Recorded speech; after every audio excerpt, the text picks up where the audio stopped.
सीता नवमी तिथि को माता सीता की उत्पत्ति हुई थी। इस वजह से इस दिन को जानकी जयंती मनाई जाती है। माता सीता लक्ष्मी का अवतार माना जाता है। इस दिन सुहागन महिलाएं व्रत रखकर पूजा पाठ करती हैं, जिससे उनको अखंड सौभाग्य प्राप्त होता है और पति की आयु लंबी होती है। सीता नवमी के अवसर पर जानते हैं कि माता सीता का जन्म कैसे हुआ था। आइए जानते हैं माता सीता की उत्पत्ति कैसे हुई थी और उनसे जुड़ी कुछ रोचक बातें। तो वीडियो को शुरू करने से पहले आपसे निवेदन करता हूँ कि अभी तक हमारे चैनल को सब्सक्राइब नहीं किया तो सब्सक्राइब कर लीजिए, साथ ही बेल आइकन कॉल पर सेट कर लीजिए। कमेंट में जय श्री राम जरूर लिखिए। तो चलिए वीडियो को शुरू करता हूँ। वाल्मीकि रामायण के अनुसार एक बार मिथिला में अकाल पड़ गया था। तब राजा जनक को सलाह दिया गया था कि वह वैदिक अनुशासन करके खेतों में स्वयं हल चलाए तो वर्षा होगी और अकाल खत्म हो जाएगा। वैशाख माह के शुक्ल पक्ष में नवमी तिथि को राजा जनक ने खेत में हल चला रहे थे। उसी दौरान एक बक्से या कलश से उनका हल टकराया।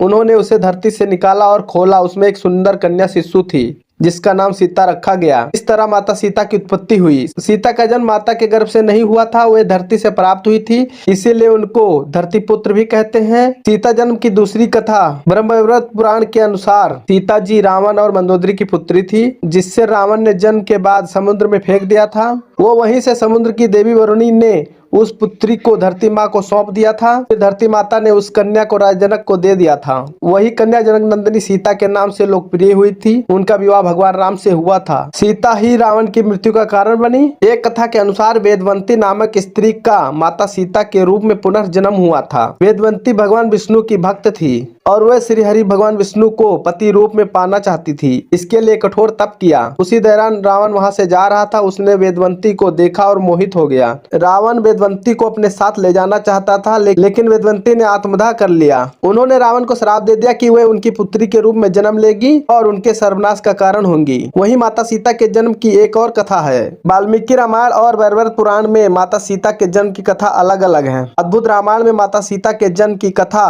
कुछ इस प्रकार से है, जिसके अनुसार गृहमद ऋषि देवी लक्ष्मी को पुत्री रूप में पाना चाहते थे। वे इसीलिए तप कर रहे थे। एक दिन वे आश्रम में नहीं थे तो रावण वहां आ पहुंचा और मौजूद ऋषियों को मारकर उनका खून कलश में भर लिया। उसे लंका में ले जाकर अपने महल में छिपा दिया। एक दिन मंदोदरी उस कलश को खोली और उसमें जमा खून पी गई। इस कारण वो गर्भवती हो गई। बाद में उसने जन्मी बच्ची को कलश में रखकर मिथिला राज्य की भूमि में छिपा दिया। वही बच्ची सीता के रूप में राजा जनक को प्राप्त हुई। हमने आपको इस वीडियो में 3 कथाओं के बारे में बताया है। इन तीनों कथाओं में वाल्मीकि रामायण की कथा ज्यादा प्रचलित और लोकप्रिय मानी जाती है।